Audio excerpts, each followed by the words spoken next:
I'm just chillin' making rice balls every day. I'm a simple man, I don't need a microwave. What's going on, everyone? I'm Jaren Ugbanawag. I hope you guys are enjoying your wonderful Thanksgiving weekend and getting that really good food, that good turkey or ham, and getting some wonderful Black Friday shopping done. I know I will be, but I have not had a day off in over a week, and so I ended up watching the same movie twice, and it's what we're about to discuss here today, which is The Menu. The story follows a young couple who travels to a remote island to eat at an exclusive restaurant where the chef has prepared a lavish menu with some shocking surprises. The movie is directed by Mark Mylod, who has done TV shows like Succession and Shameless, and stars Ralph Fiennes, Anya Taylor Joy, Nicholas Hoult, Hong Chow, Janet McTeer, and John Leguizamo. This was a deliciously diabolical, painstakingly reinvigorating, razor sharp black comedy. Just like this year's Barbarian, the marketing team did a fantastic job in masking what this movie is really about. And with that being said, I highly recommend you go into this movie with little to no knowledge and expectations. The writing for this movie was absolutely brilliant. There's a lot of wit and detail that could easily go over your head after the first viewing, but it really allures you to pay attention to a lot of the clues and the hints when our characters are thinking out loud or expressing themselves. There's a lot going on when they're having conversations, and it's just a lot sometimes, but especially on second viewing, I definitely picked up on a lot more.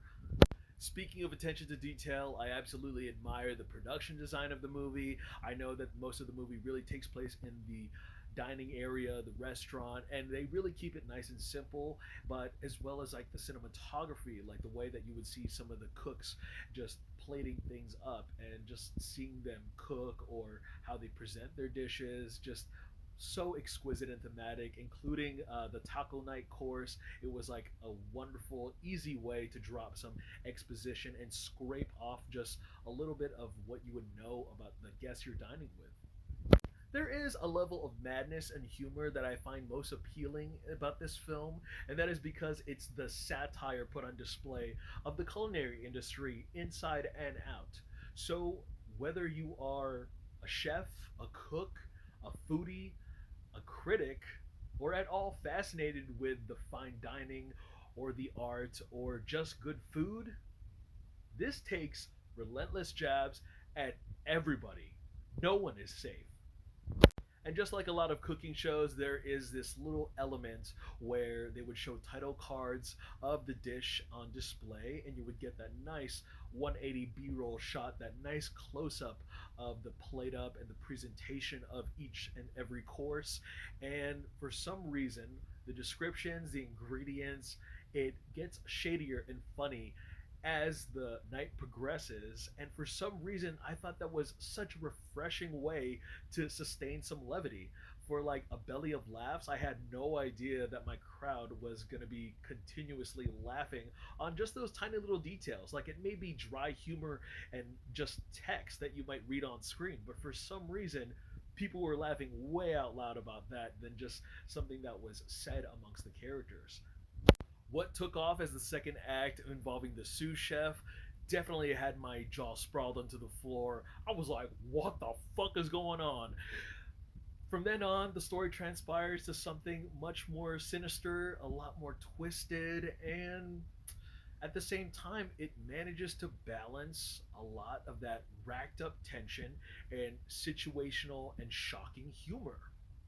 Now, just to be clear, this is not a horror comedy. I think Barbarian is a horror comedy, but as far as this goes, there is a level of expectations when you tell people that it is horror and comedy put together. But I don't know. Overall, the surprises never fail to impress. Now, getting into the talent in this movie, we have Ralph Fiennes as our chef, our leading star, and I swear to God, no matter how many good guy roles that Hollywood will put Fiennes in, I swear to God, it's the spiteful, villainous, and intimidating roles that fits him like a glove. And here he really demands the screen, especially when he's just turning the tables or being very cheek. Just I I swear this might possibly be one of my top favorite performances of this year. We have Nicholas Hoult, who plays the hilariously pretentious yet insufferable character that knows all the terminology to food and is just well versed in the culinary arts, just mansplaining everything. And he's just, how do I say? He's like that guy from The White Lotus who just could not stop nagging the manager. He's just a big know-it-all, and then he's just trying to get his way and be the center of attention. Like, he even takes pictures of all the food that hits the table, as well as just on impulse taking other people's food even after he finishes his without uh so much patience. So much patience with these people because I experience these people in real life. Yet when he's given the opportunity to cook, he doesn't know how to do jack shit. Who else? There's Hong Chow, and I think the only movie that I've seen her in, actually TV show, was the Watchmen TV series, and I really thought it was a caricature because she's always playing these intimidating like characters because she would always come out with the really thin and bleached eyebrows, and I just love how just sarcastic and kind of just openly bitchy she can be, especially when she's like kind of like serving or like communicating with the table, and there's just that intrusive thought, the all those backhanded comments that just really work and really lands. And it's like she's perfect. She's awesome.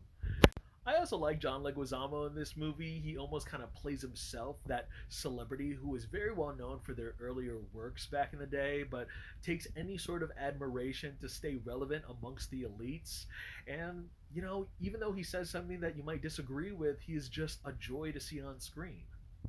Speaking of joy, we got Anya Taylor-Joy in this movie, and she is the everyday average middle class person. And for the audience to experience this through, the narrative is told through her eyes, through her voice, because she is not afraid to say what is on her mind, how to set the record straight. She is not as enamored as a lot of these deep pocketed guests who are just so wowed by just some of the simplest ideas that hit their plate, like, wow, we're supposed to eat this piece of art, is this edible? With her being the black sheep in the room, it really gets the attention of the chef, and at some point her and Fiennes really just clash heads. And without giving too much away, her big revelation, her big monologue is so triumphant. I was like, damn, she gets it. Finally somebody fucking said it. I swear, Taylor Joy has just been climbing the Hollywood ladder lately. She's just picking a lot of projects that I love seeing her in, and I can't wait to see what she does next, as always. Now, I simply adored this movie from beginning to end. I didn't really have any problems with it. I did have nitpicks, and if I would have to admit what that is, it's I wish they would flesh out the characterization of a lot of our guests in the dining room, and it's only because that you really get to know them on the surface level based on the conversations that they're having, based on some of the situations that present themselves and unfold throughout the night. And I wanted more. I think it kind of worked because that's the execution they might have been going for, where you really just kind of deal with the really off-putting relationship between consumer and artist, givers and takers. If I had to compare this to anything, I would kind of say, what if Gordon Ramsay's cousin toured the White Lotus guests around Willy Wonka's chocolate factory? Wouldn't that be fun? The moral really floored me because it's a message that has resonated with me in my everyday life, in which part we do what makes us happy, yet we strive for perfection. We taste overeating, yet we're not fully satisfied. From a moose bouche to desserts, this is a cutthroat, unapologetic comedy thriller that I highly recommend everyone to check out. I fairly put it at the top of my favorite movies of this year. Alright guys, that's all I got to say about that movie. I hope you guys are having a wonderful holiday weekend. Thank you guys again so much for watching. Look forward to more reviews, and I will see you guys at the movies. Take care. Who says I can't drop shit while making a culinary funny video at the same time? You know? Whatever, man. It's your boy Pink Guy, Pink Omega, whatever the fuck you wanna call me, I don't give a fuck.